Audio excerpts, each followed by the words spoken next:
في كوباية قهوة بقى خليني أكلمك عن شركة سر نجاحها مش المشروع، بس سر نجاحها فعلا هو التدرج. الشركة دي اسمها إيه؟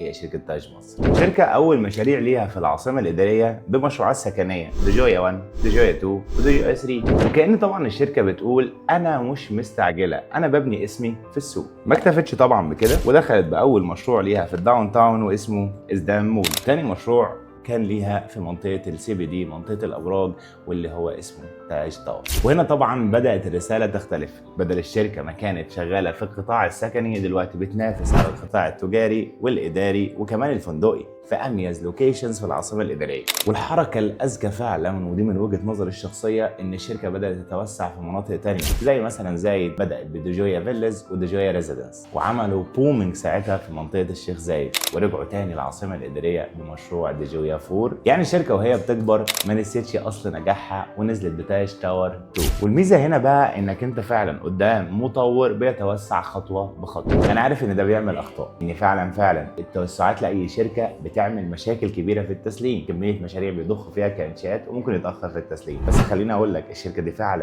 قدرت تراهن انها تكون اسم كبير موجود في السوق. وده طبعا هيكون جزء من شغلي معاكم في الحلقات اللي جايه، ان النهارده ابين لك نقاط القوه في كل شركه، وكمان اوضح لك الملاحظات اللي ممكن يكون عندك فيها تعليق او عندك مشكله محتاج تفهمها او محتاج ليها توضيح. فلو جيت بقى سالتني الدرس المستفاد من شركه تاج مصر، هقول لك ان النجاح فعلا في العقارات مش لازم يكون عندك اكبر مشروع، ان النجاح الحقيقي انك انت ازاي تعرف تنجح وازاي كمان تفضل محافظ على نجاحك.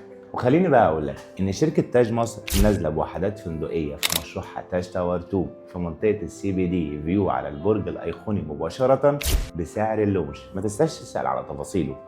الفيديو خلص وكمان كوبايه القهوه خلصت، استناني في معلومه جديده.